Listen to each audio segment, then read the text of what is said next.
Ready start. अध्यक्ष महोदय, सरकार चाहती है कि अन्न के मामले में देश आत्मनिर्भर बने, तो मेरा सुझाव है कि जिन जगहों पर काफ़ी संख्या में ट्रैक्टर से काम लिया जा रहा है, आपको कोई कारखाना खोलना चाहिए और सस्ती कीमत पर उनकी मरम्मत की व्यवस्था करनी चाहिए।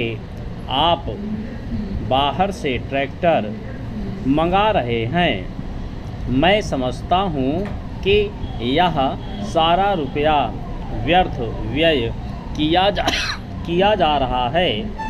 मेरा सुझाव है कि इस देश में ही ट्रैक्टर बनाया जाए।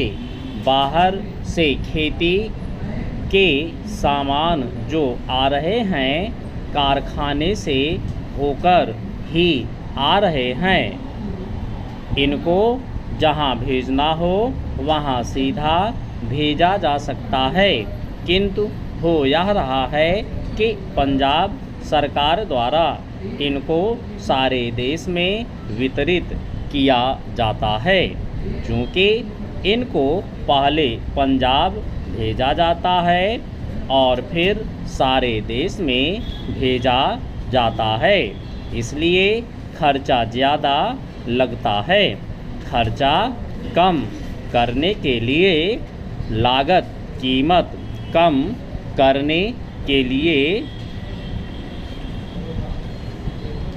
यह आवश्यक है कि इनको सीधे भेजा जाए। मैं समझता हूँ कि इसमें कोई औचित्य की बात नहीं है। इस पर भी आपको विचार करना चाहिए।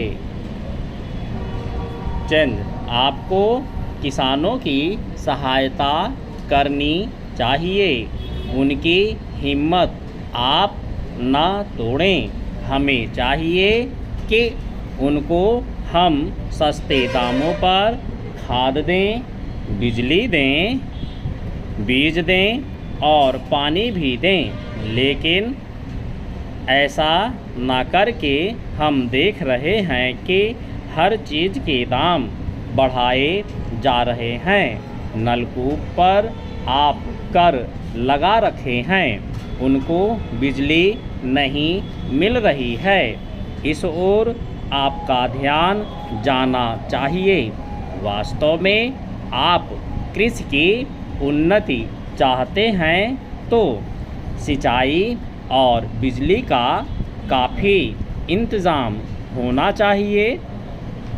जब तक सिंचाई और बिजली का इंतज़ाम नहीं होगा, तब तक खेती की उन्नति नहीं हो सकती।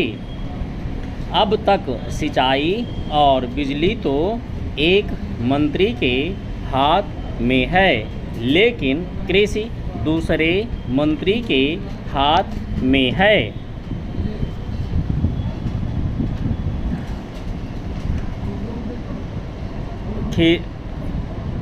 खेती की उन्नति का काम सरलता से हो सकता है। मेरा निवेदन है कि इस ओर भी आपका ध्यान जाना चाहिए।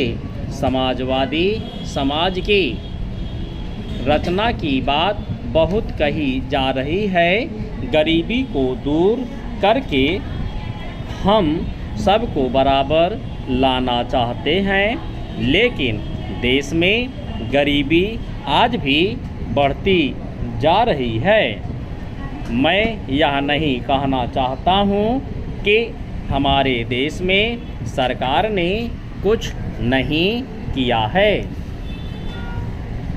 अध्यक्ष महोदय, इन राष्ट्रवादियों ने परंपरागत हस्तशिल्प उद्योग के विनाश और आधुनिक उद्योगों के विकास को बाधित करने वाली सरकार की आर्थिक नीतियों की निंदा की।